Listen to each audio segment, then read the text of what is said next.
All right, Forrest Gump. We done? We done. Okay. Thank you. I'm somewhat technically challenged, so you're gonna have to bear with me for a minute. I thought I had this thing. Fortunately, I'm a victim of Darwin technology, but I have my son behind me, and he's evolved. Today we're going to talk about the battle of the Wolf Mountains, the last battle of Crazy Horse. The slide that you see in front of you, that is Battle Butte as it looks a few days ago when we had snow. It's always fun for me to address this organization. My name is Forrest Dunning, and the subject of today's presentation is the Battle of the Butte, also known to historians as the Battle of Wolf Mountains. I've already recognized Pat Lohoff. I want to make sure I talk to him because his family's been very instrumental in the preservation of the site and its designation as a National Historic Landmark. Also, you may see on some of my slides the hills are without snow and appear to have very few cedar and pine trees. This is because the battlefield was burned off by the Remington Fire. The pictures taken this winter were hard to find with snow. So please keep those factors in mind as we go through the presentation. The site is now recognized as a National Historic Landmark. Next slide. This is the plaque that's put out at the battle site. Read the plaque and you can see that the Battle of the Butte is right behind you. The battle took place on January 7th, 8th, and 9th, 1877, 4 miles south of Bernie, Montana, which is 55 miles north of Sheridan. Judy has given you my biography in the newsletter, so I won't bore you too much with that. She asked if I wanted to submit a picture and biography or just use the one she had. I mistakenly told her to use the one she had, not realizing that the picture was my command photograph from 35 years ago. So instead of the handsome young battalion commander that you saw in the photo, you get an ugly turkey-necked old duffer like me. Sorry, ladies. Next slide. I will just reiterate that I grew up in Bernie, Montana, spent 22 years in the U.S. Army, served in both infantry and artillery units, including a tour of Vietnam, and finished my service as a field artillery battalion commander with the rank of lieutenant colonel. Following my retirement in 2016, I began researching and writing about little-known historic events in Bernie, Montana area. My most recent project is the Battle of the Butte, or the Battle of Wolf Mountains, as it is known in the history books. Growing up, I thought this fight had been well covered by several well-known historians, although usually as an obscure chapter in a larger book on the Great Sioux War. However, as I dug deeper, I discovered that this may have been the most poorly reported battle of the Great Sioux War. My presentation today is a campaign and battle analysis of the Tongue River Expedition and subsequent Battle of Wolf Mountains from a military point of view. I will discuss the background of what led to the Battle of Wolf Mountains, a description of the battle itself, and the importance of this battle in the Great Sioux War. Next slide. My research found several problems with the historical record. First in these issues is the name. The Battle of Wolf Mountains is a misnomer. It took place on Tongue River, 4 miles south of Bernie, Montana, which is not in the Wolf Mountains. As you may know, the Wolf Mountains begin west of Tongue River to the High Divide east of the Little Bighorn River, including the high country on both sides of Rosebud Creek. It should have been named the Battle of Tongue River, the Battle of the Butte, which is the local name, or the Battle of Belly Butte, which is the Cheyenne name. Next slide. Next, there was a real problem in identifying the locations of this fight. The U.S. Geological Survey caused confusion because they misnamed Crow Butte as Battle Butte. And the location of Crow Butte is 500 yards south of Battle Butte. Unfortunately, some of the historians used the bad location as the center of the fight, which could confuse their analysis. Next slide. Battle orientation. Nearly all of the historians believe that this battle took place with an east-west orientation. Later researchers revealed that the battle actually took place north-south. The first one is the campaign orientation. They were coming up Tongue River. The second one is the battle orientation, because the Indians came from the north and from the south, and that's where the battle took place. The Big Crow death site. Early historians identified Crow Butte as the death site of Big Crow, a Cheyenne medicine chief killed while taunting the soldiers. In fact, the death site, as identified by John Stanson Timber, the Cheyenne oral historian, was an unnamed hill 500 yards east of Crow Butte. We also had, on the part of the historians, ignorance of military principles. The historians who described the battle and its progression had no military background and assumed actions counter to basic military principles. For example, they read the battle accounts and assumed that the beginning unit locations remained static throughout the battle. Not true. Weather and terrain. Virtually all historical physical surveys were done during the summer. This fight, you'll recall, occurred in January 1877, during one of the worst winters in Montana history. No experience with human limits. While Colonel Miles' troops, as well as the Sioux and Cheyenne warriors, were tough fighters, human survival still demanded biological limits. If reported events in weather and terrain were impossible for human survival, they probably did not occur. This presentation is my interpretation of what occurred during the battle. It conflicts in many respects with the historical record as defined by previous historians. Let's get started. Colonel Nelson Miles, Colonel Nelson Miles arrived on the Yellowstone River in August of 1876 with his 5th Infantry Regiment to reinforce General Alfred Terry following the Custer Massacre. Miles had lobbied General Sheridan to build 2 forts on the Yellowstone River and conduct a winter campaign against the Sioux Cheyenne winter camps. Because Indian mobility was sharply reduced in the winter due to the lack of horse feed, Miles felt that with proper logistical support, he could successfully attack the snowbound Indians and bring them to heel in 6 months. Sheridan liked the idea and created the Yellowstone Command to build Fort Keogh at the mouth of Tongue River and Fort Custer at the mouth of the Bighorn River. Furthermore, Sheridan gave Miles complete control of the Yellowstone District. He'd had problems with previous commanders not wanting to fight in the winter.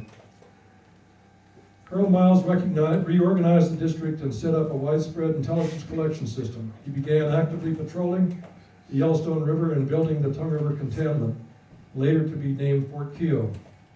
His first mission was to break Sitting Bull's hold on the northern Sioux forces. Next slide. In October of 1876, Miles' troops defeated Sitting Bull at Cedar Creek and supervised the surrender of 2,000 hostiles, mostly Minneconjou Sioux. Sitting Bull escaped. While the Minneconjou were supposed to return to the Spotted Tail Agency in Nebraska, a significant number joined Crazy Horse's Ogallala camp on Powder River. Sitting Bull, with some of his Hunkpapa lodges, fled to Canada. Miles then turned his attention to Crazy Horse. Next slide. Now, we don't have a picture of Crazy Horse. And this, so I figured that this was as close as anybody knows. So, Miles expected the Ogallala chief to be in the winter camps on Tongue or Powder River. After his scouts said they believed Crazy Horse camped to be on Tongue River, he began to organize a winter campaign to start shortly after January 1st, 1877. He only had 6 available infantry companies, which were called Waxahachie by the Indians, no cavalry, 2 artillery guns, a 3-inch Rodman rifle, and a Napoleon cannon. Using captured Minneconjou ponies, he outfitted a mounted infantry company of 40 men. Altogether, his expedition numbered a total of 436 men. The expedition began early due to two intervening events. First, on December 16, 1876, a peace party of chiefs from Crazy Horse's camp approached Fort Keogh seeking surrender terms under a flag of truce. Before they reached the post, they were attacked by newly recruited Crow Scouts, and 5 were killed. The remainder fled to a Sioux protection party and returned to Crazy Horse's camp, where he forbade any further peace talk. The second event took place on December 26th. Crazy Horse sent a party of Cheyenne warriors to run off the post beef herd. His plan was to lure a large recovery party into an ambush further north along the Tongue River, getting revenge for the peace party deaths. He also needed the beef to support his huge village because wild game was getting hard to find. Next slide. All right, this is going to require a little bit of explanation. It's the Tongue River Expedition Order of Battle. An order of battle is just simply a list of the participants, the units and their commanders. So the 5th U.S. Infantry Regiment and staff was Colonel Miles, commanded by Colonel Miles. Company A of the 5th Infantry, which I have designated as A5. Company C, under Captain Butler, C5. Company D, under Lieutenant McDonald, D5. Company E, under Captain Ewers, E5. Company K, under Lieutenant Carter, K5. And Company M, under the mounted unit, under Lieutenant Hargis, was M5. In addition, there were two 22nd Infantry companies attached, and that was Captain E, or Company E, under Captain Dickey, E22, and Captain F, Lieutenant Cusick, F22. They also had an artillery detachment commanded by Lieutenant Pope, and they had a component of White Scouts led by Yellowstone Kelly, and 7 wagons under civilian contractors to haul the supplies. Next slide. This is the artillery at the Battle of the Butte. On the left is the 3-inch ordnance gun called a Rodman gun, and on the right is an 8-pound Napoleon cannon. And Miles disguised both of his artillery pieces as wagons when they traveled up the river by putting hoops and covering them with canvas to hide them. One of the things that's not shown in this slide is the limbers. Attached to each cannon was a limber, which carried most of the ammunition. As a result, the Indians were unaware of the capability was available to Miles' troops. The following day, Colonel Miles dispatched Captain Dickey to recover the beef herd. On December 28th, the next day, the recovery party scouts skirmished with Cheyenne raiders and were able to recover 108 head. The balance was pushed upriver. Next slide.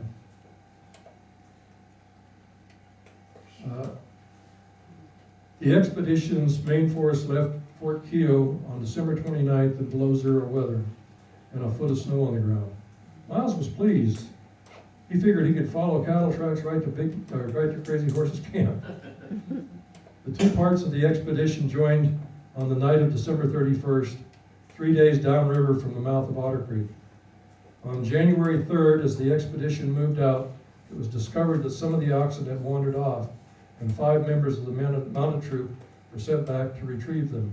A party of about 20 Sioux warriors attacked them and killed a private before being driven off by the rest of the troop. Next slide. This is a rendition of Short Bull at the Wolf Mountain skirmish. We don't know if it's all that accurate, but that's what it is.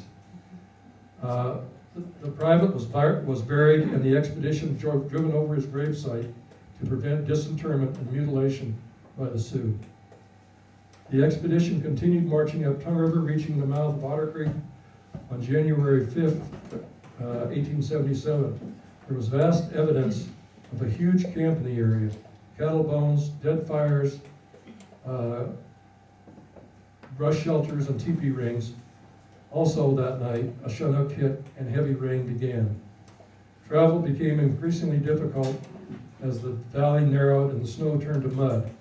Frequent river crossings became more difficult as the heavy wagons repeatedly broke through the ice. River banks had to be manually cut down to accommodate the wagons and cannons. The men were constantly wet and cold. On January 6th, the expedition went into camp at the mouth of Hangwoman Creek, near the current town site of Burning. They observed still smoking campfires, worn out Indian ponies, and freshly butchered cattle bones. It was later determined that much of what Miles saw was staged by Crazy Horse to lure the expedition into a big ambush 6 miles further up Tongue River. A war party of about 200 Sioux and Cheyenne warriors had been shadowing the column since its departure from Fort Keogh. They were tasked with keeping the expedition misled as to the true village location, which was 30 miles upriver near the present location of Tongue River Reservoir. Miles, believing that the river was near, that the village was near, planned to move out early on the morning of January 7th. The next morning he sent Yellowstone Kelly and his scouts forward to find the village he thought was only a day or two ahead. The scouts departed before daylight, with the column following at 7:30. After 5 days of rain, the weather had turned cold overnight, and at dawn the temperature was again below zero. Traveling conditions were brutal. Crusted fresh snow covered slush and mud bogged down the wagons and the field artillery. After only 2.5 miles and 3 river crossings, the expedition went into camp in a big bend in Tongue River, overlooked by a large volcano-shaped butte. Throughout their travel, the wagons had constantly broken through the ice, soaking the contents and exhausting the men. It was at this camp where most of the battle of the butte took place. Next slide. This slide shows the area which was designated as a National Historic Landmark in 2006. There are major locations here, which I can't really point out, maybe Shane can. One is Battle Butte, right there. Crow Butte, which is south of it. The Soldier Camp, which is in the center of the big circle. The Northern Hills, which is where the Sioux attacked from, and the southeastern hills where the Cheyennes were. Colonel Miles and his men were in a precarious position. They had marched 100 miles through the most difficult terrain imaginable. Men and livestock were exhausted and needed rest. Crazy Horse outnumbered him by at least 2 to 1, and there was no chance of a rescue party if they lost an engagement. Next slide. This is the way that Miles organized his camp on defensive terrain, beginning with an observation post on Battle Butte and E5 on Battle Butte Ridge, which is between Battle Butte and Tongue River on the ridge. Company K deployed across the river to the north, with Company F22 on the west side, with also a detachment of pickets occupying a little trench line right up there at the top right of the map. E Company of the 22nd was deployed on the west side of the river. The supply train, hospital tent, and livestock corral were in the center of the perimeter near the river, where there was good access to wood and water. As Miles was organizing the perimeter, the scouts returned with Cheyenne captives: 4 women, 3 children, and a 14-year-old boy.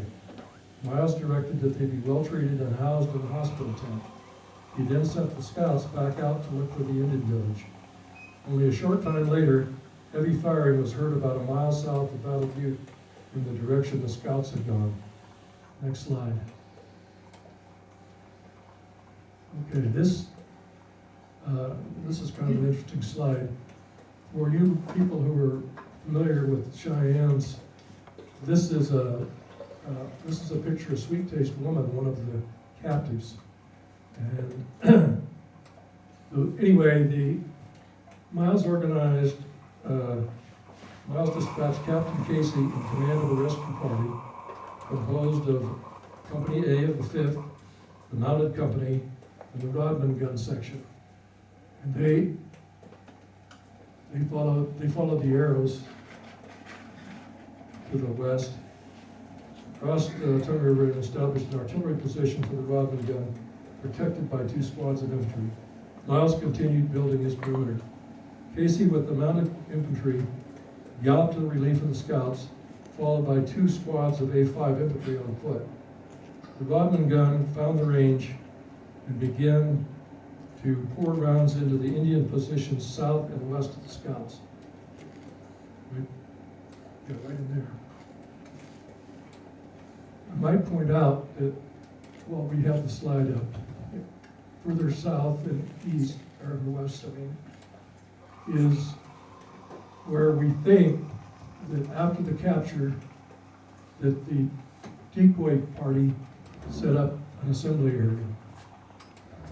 Anyway, Captain Casey and the mounted troops arrived and extracted the scouts, 2 of which were riding double because their horses had been killed. It was now dusk and enemy fire had ceased. Casey, M5, and the scouts returned to the Rodman gun and reunited with A5, and then the rescue party returned to camp. Occasional fire kept everyone awake most of the night. Next slide.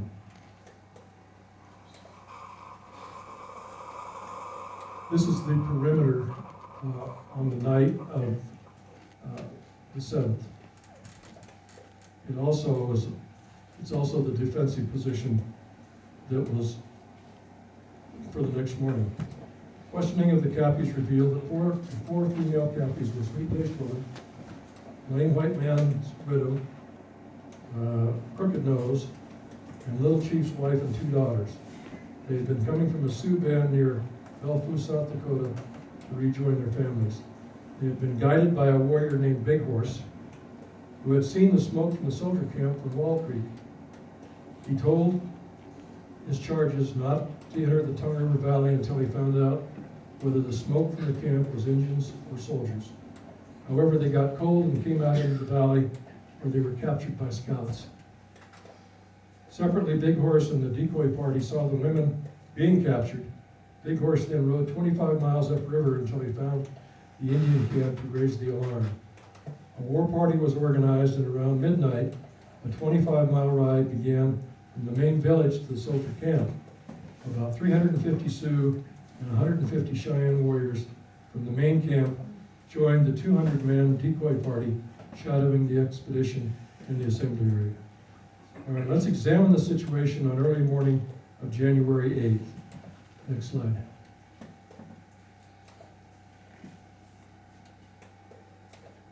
Again, we're showing here the decoy assembly area that they're departing from. The 200-man decoy party, which had been shadowing the expedition, is already near the battle site. They had chosen a campsite between the Miles camp and the main camp upriver. Their campsite now became an assembly area for the total force. I suspect the location of the assembly area is about a half-mile south of the capture site of the Cheyenne women. It's only about a mile from the Miles camp, out of eyesight from the soldiers. Approximately 500 warriors have ridden 25 miles in below zero weather to the vicinity of the battle site. They join the decoy party at the assembly area and warm up from their ride. After hearing the latest information from their wolves, those are Indian scouts, who may have had the Miles camp under observation, the chiefs made final plans for their attack. They decided to attack the Miles camp with 2 separate columns. One column was mostly Sioux with about 500 warriors led by Crazy Horse. The second column was 150, mostly Cheyennes, led by Medicine Chief Big Crow and 2 Moons. Those 2 columns were mixed. There were some Cheyennes and some Sioux in each column. The total Indian force was about 700 warriors. Insert the slide of the morning camp. Gene? Okay, here we go. Miles Camp is still in his overnight defensive position. He has 6 infantry and 1 mounted company, a field artillery position, a supply wagon position, and an artillery position. Breakfast has been served in shifts, leaving all defensive positions manned. Miles is prepared to send scouts out at daylight.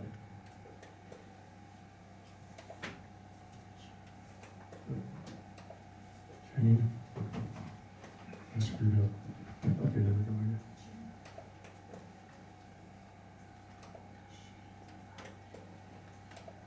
Told you I hadn't evolved.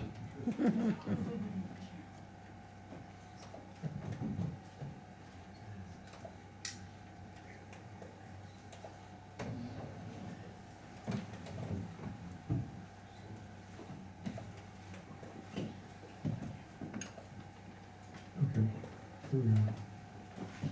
January 8th, the 2 columns departed from Assembly area at daylight. The Sioux column proceeds down Tongue River for about a half a mile across the west bank and occupied the hills north of camp. The Cheyenne column goes down the Tongue River on the east bank, leaves the valley floor just before Crow Butte. That's at the bottom of your slide. The objective of the Sioux column is to charge the camp from the north, surprise the soldiers at breakfast, and overrun them. Failing in that, they will pull back and encourage the soldiers to chase them. For some reason, they thought that all the soldiers were going to go to breakfast at once, and they'd be all lined up eating breakfast when they attacked. It didn't happen because the Army never really does that. The smaller Cheyenne column would then attack from the south, catch the soldiers on the Tongue River ice, and hit them from behind. The Sioux would then renew their attack, with the 2 war parties crushing the soldiers like they did at the Custer fight. But the plan didn't work. Next slide. At about 7 a.m., the observation post fired warning shots to alert the camp. Over-anxious young Cheyenne warriors were seen leaving the valley floor and climbing up Crow Butte. Most of the soldiers were already in their defensive positions, and the ones that weren't sprinted to their location. Miles hurried to Battle Butte Ridge and observed hundreds of Indians pouring into the hills north of his camp, and another column leaving the valley floor, moving southeast of Crow Butte. He quickly moved to the field artillery and told them to prepare to fire. He was amazed when the Sioux left their horses and began to charge his position on foot. He said he had never seen that before in any other Indian battle that he'd been in. The maximum effective range of his artillery guns was about 1,800 yards, which was about the range that the Sioux began their attack. Therefore, the Sioux had to walk nearly a quarter of a mile in the open under artillery fire to reach the soldier lines. When they finally came within 100 yards, the soldiers opened up from prepared positions with volley fire. K5, which was on the north side of the river, took the brunt of the first charge, which reached within 50 yards of their position before withdrawing. E-22 and F-22, notice, are on the flanks, and they support K5 with fire. The Sioux withdrew to the hills and regrouped. An hour later, the Sioux attempted another charge, this time against E-22, and again, they were met by artillery and volley rifle fire. They turned back. To this point, Miles had suffered no casualties. While the Sioux had not had any killed, several were wounded by artillery fire. The Sioux column attempted one final charge against F-22, protecting the supply train. The Teamsters had moved the oxen between the wagons to protect them from fire. In this charge, the Sioux were repulsed again with unknown casualties. A private from F-22 was grievously wounded in the upper right thigh and died 4 days later. Thereafter, the attack ceased, with only an occasional shot being fired. Note the kill box right in there, being created by Miles' placement of E2, F-22, and K5, where he had fire against the oncoming attack from 3 sides. This was the key to the defeat of the Sioux charges and turned the battle that came from the north. To this point, there had been no attacks from the Cheyenne column in the southeastern hills. It's believed that they were waiting for the army to chase the Sioux before they started their attack. Next slide. The Sioux column withdrew, or the Sioux began with massed up at the top of the slide, and they changed their tactics. Crazy Horse had gathered his Sioux warriors and started on a big arc back to the southern hills. And one thing I want to point out here is that this slide is not entirely correct. The reason it's not entirely correct is where Crazy Horse made his loop. Down here at the bottom, right there, as Patrick will certainly attest, is about a 30-foot cliff that the river makes, and you cannot ride up over that spot. As a matter of fact, to get to the southeastern hills, you're going to have to go down, cross, and then come back upriver to get to the southern hills. The Cheyennes that had been with Crazy Horse under Chief Medicine Bear went west and then south with about 50 warriors to join the Cheyennes in the vicinity of Crow Butte. Medicine Bear had a sacred object which he swung over his head called the turner, which was supposed to turn bullets away from the Cheyennes. They crossed Tongue River in clear view of E5 and the field artillery unit, but at long range. The turner seemed to work, as none of the warriors were hit. Then an artillery shell hit Medicine Bear's horse in the flank, but it didn't explode. The horse recovered, and Medicine Bear, still on horseback, still swinging the turner, led the Cheyennes on to Crow Butte. That event is still celebrated by the Cheyennes today. The observation post notified Miles of the massive movement to the southeastern hills, and he took decisive action. Next slide.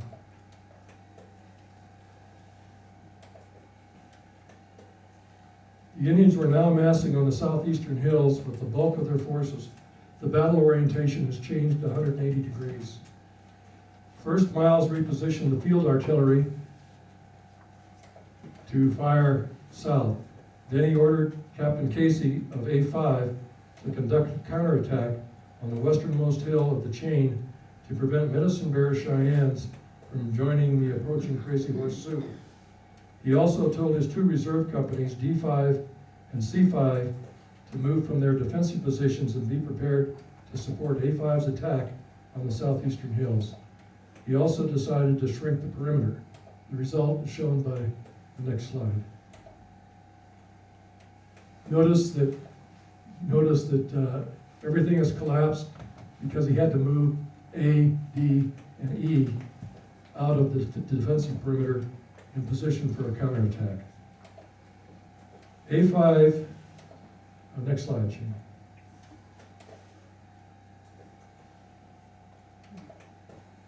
A5 began their attack at about 10:30 in the morning. It was about 400 yards from their objective, Hill 1. Casey deployed his men in skirmish order, which meant that it was a line perpendicular to the objective, with the men about 3 yards apart. The snow was about 2 feet deep, strewn with sagebrush, retarding their progress in heavy overcoats and slick buffalo overshoes. Men frequently fell, creating snow angels as they struggled to get up. They were under fire most of the time, but Cheyenne fire was too high to be effective. At about 200 yards, A5 began volley fire, which seemed to panic the Cheyennes because the rate of fire decreased. When the company was about 100 yards from the top of Hill 1, they received fire from a new direction, Crow Butte. This caused the company to veer west as Casey dispatched a squad to clear Crow Butte. A few minutes later, Casey observed the Cheyennes on Hill 1 retreating east, uphill, towards Hill 2. The few Cheyennes on Crow Butte retreated south to a big butte out of range. Next slide. Now, this slide will be a little difficult in explaining, but you are now looking at hills 1, 2, 3, and 4 from the south side, not the north. Remember that the cavalry's attacking north, but this is the back side. And the reason it is because A Company is now on the back side, it's now on the south side. So he pulls his company together and assessed their condition. They had suffered no casualties. He then continued to pursue the Cheyennes east uphill too. So he's doing this. Next slide. In the meantime, Miles became concerned that Casey had veered too far right and sent Lieutenant McDonald's Company D into the fight with the objective of Hill 2. Both companies started up the base of Hill 2, D5 attacking south and A5 attacking from west to east.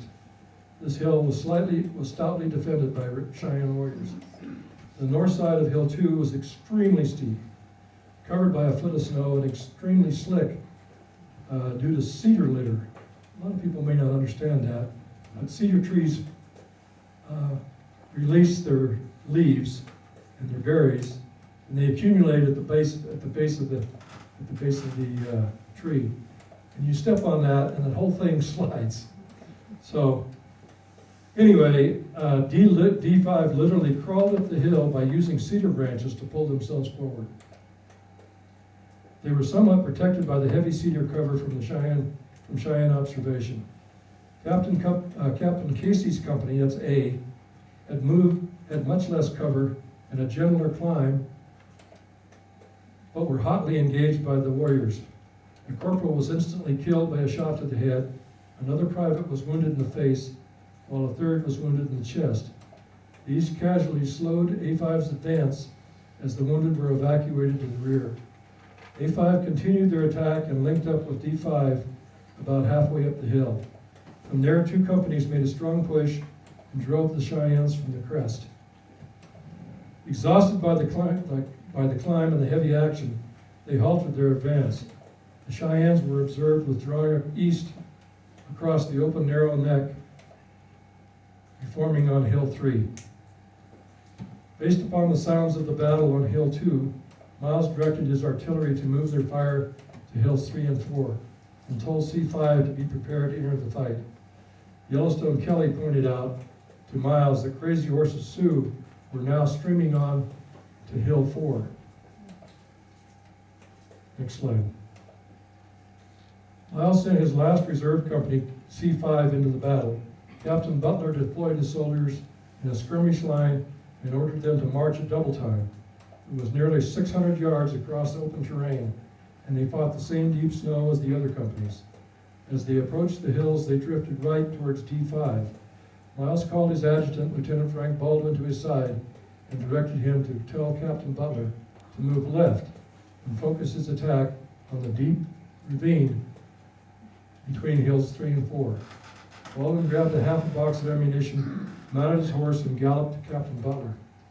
Butler had his horse shot out from under him just as he reached the base of Hill 4.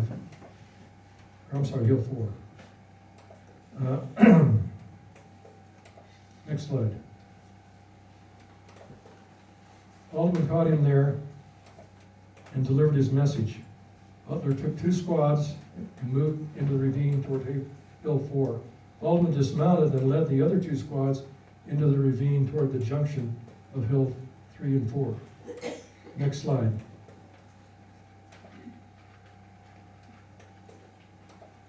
In the meantime, companies A and D continued their attack downhill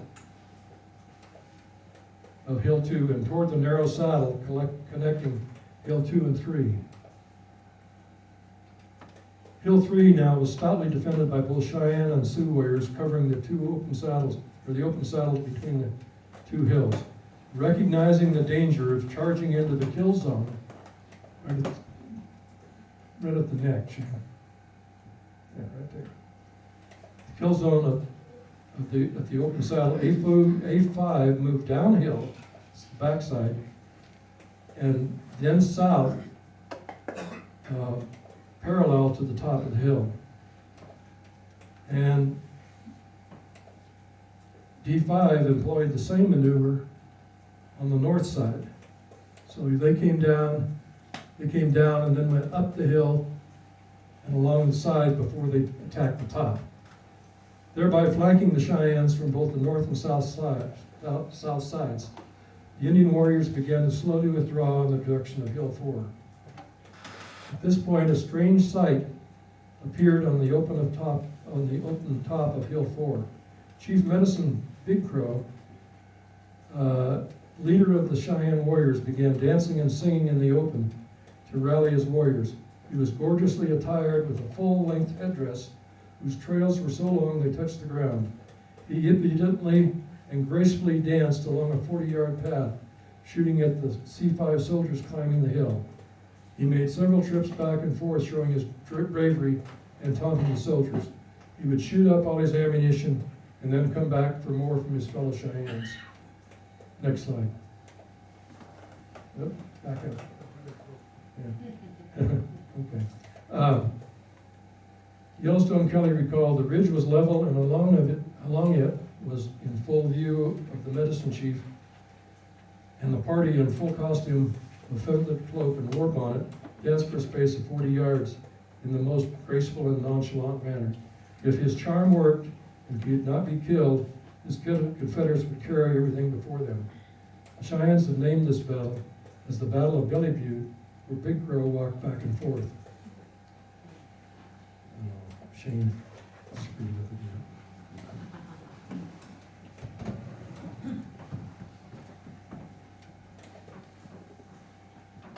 This thing goes back all the way to the top.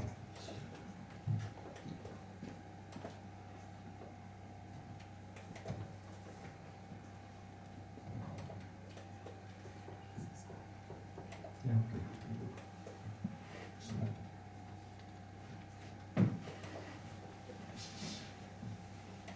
Company D5 was making their way along the north side of Hill 3, right there, when Sergeant Danny Burns and Corporal Byron Bronson saw Big Crow across the ravine on Hill 4, about 200 yards away. They both took up good positions, firing at the same time. Big Crow dropped into the snow, mortally wounded. The Cheyenne Wooden Leg and two Sioux warriors dashed out and pulled Big Crow to shelter. According to John Stanzentimber, Big Crow said, "Just leave me here where there is shelter. I'll die anyhow. Go on home." The Cheyennes decided that with their leader dead, their medicine was bad, and left the fight. They retreated down the southern slope of Hill 4 to their horses and departed upriver.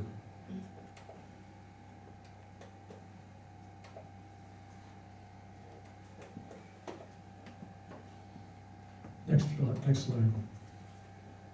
This slide shows the death side of Big Crow as marked by a set of placed rocks. Stanzentimber is pointing to the rocks with his cane.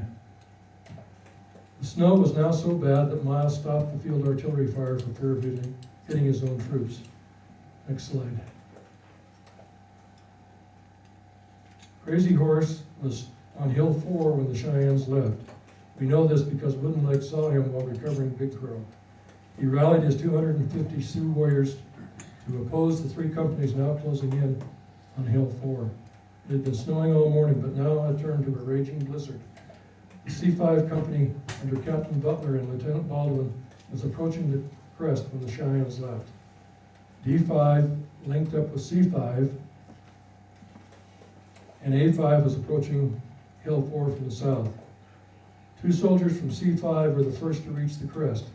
Privates Phillip and Whitehead climbed over the top and held their positions until the rest of the company got there, thereby winning medals of honor. Next slide.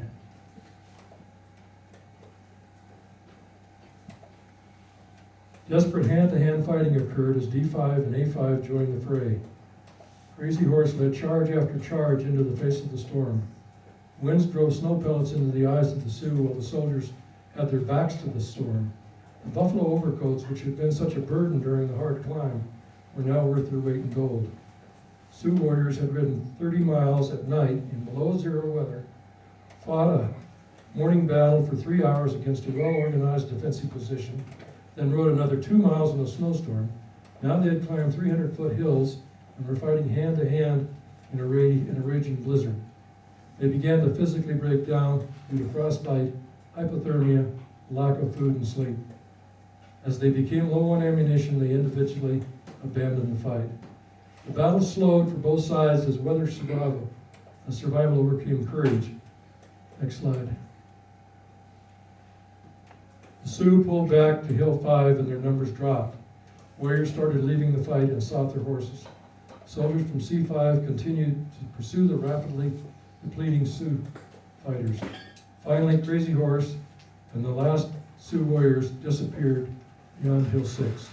That was the last time Crazy Horse was seen in this battle. The Battle of the Butte was over.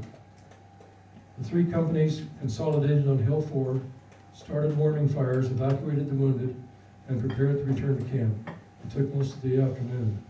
By evening meal, all were present and accounted for. Next slide. The next morning, there was no sign of hostile activity. Miles organized a mounted reconnaissance.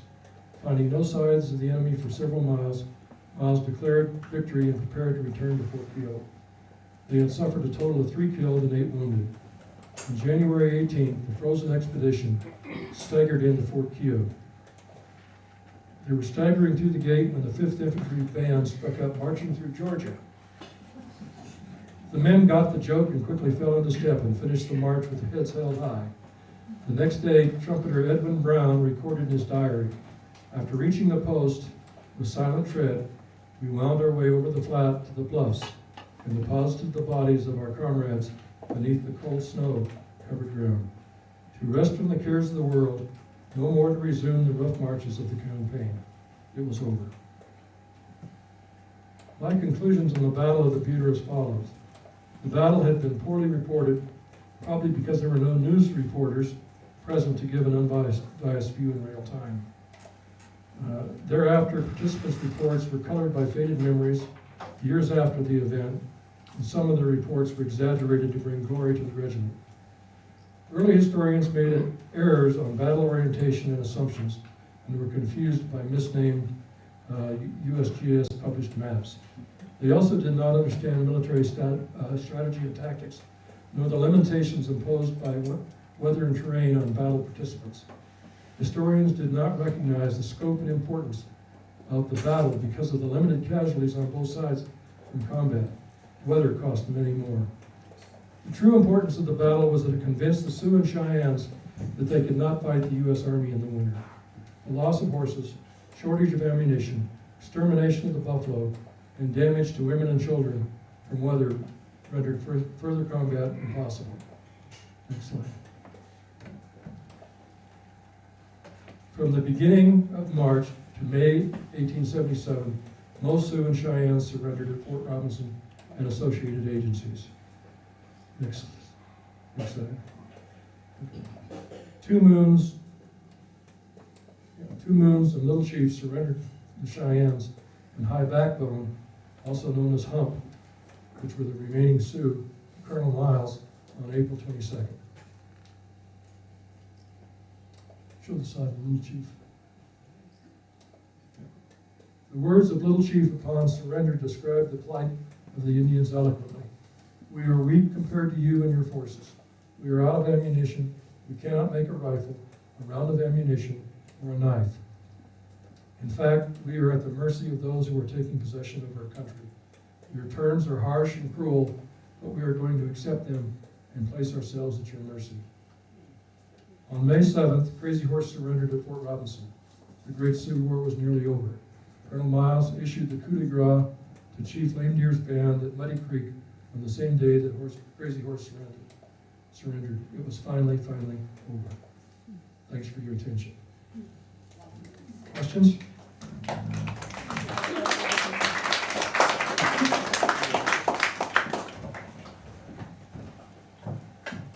You have enough?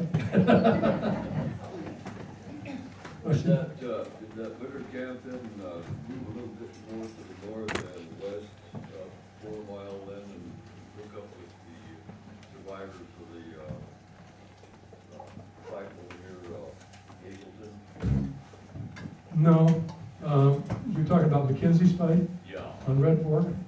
No, that occurred on That occurred on November 22nd, 76, and this was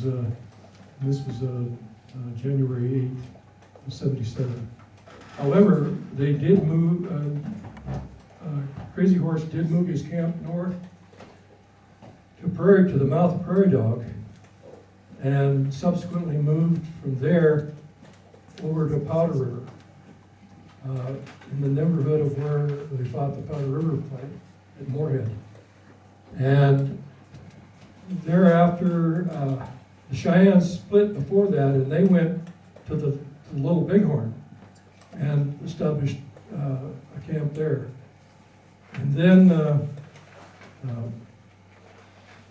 finally in May, remember Sweet Taste Woman and the captives? Sweet Taste Woman led Big Leggins, one of the interpreters, on a Miles gave them a pack train full of goodies, and they went to the Little Bighorn, and this is kind of funny. They knew that if they could get Big Leggins into the Sacred Hat teepee, that they'd survive, or he'd survive, because the Sacred Hat teepee was neutral ground. And he wanted to be able to tell the other chiefs, what Miles's offer was for them to surrender. Well, it happened. They did get there, and it worked. And all the Cheyennes were real happy with all the goodies that they brought. And then Sweet Taste Woman and Big Leggins went back to Fort Keogh. And the Cheyennes argued and argued and argued and argued. For 3 days they argued. And finally they just decided anybody can go surrender wherever they want to. So Little Wolf, who'd actually departed earlier, he decided he was going to go to Fort Robinson. Two Moons decided he was going to go to Fort Keogh. And he had with him Ice and his contingent. He had Ice, also known as White Bull, and Little Chief, and Hump, High Backbone. And then there was another group that decided that they were going to go to Crazy Horse. So they did. And then there was the fourth group who decided, we're not going with anybody. We're just going to go find Lame Deer and join him. Well, they got captured. They got hit with Lame Deer. So anyway, what had happened was that the Indians scattered.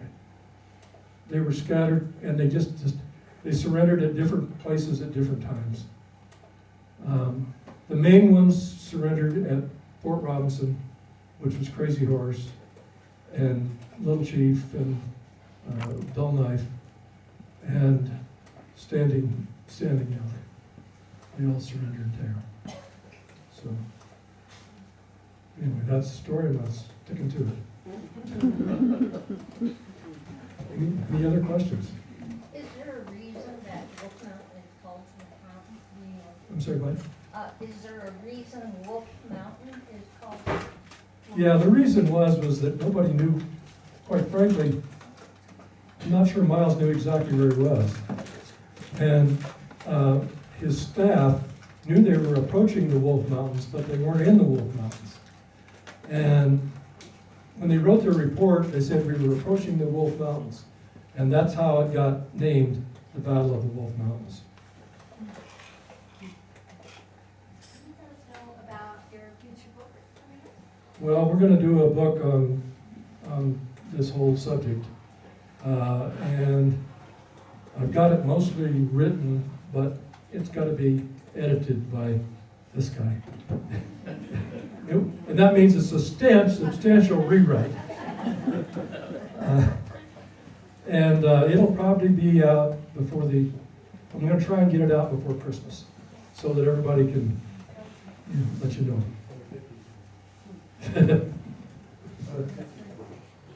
Yeah, we're gonna do probably do another program on January, sometime in the first week of January, because that'll be the 150th anniversary. Unlike all these other guys who do it in 76, ours is in 77. Where would we get the book when it comes out? Well, probably Sheridan Stationery will have it. I may give some I'll probably give some here to the, to Judy for her to sell to her members. And you'll be able to get it on Amazon. We have some of your books out at the Brinton Museum too. Yeah. I wanna go out there. Yeah. So, any more? More? Going, gone. Thank you.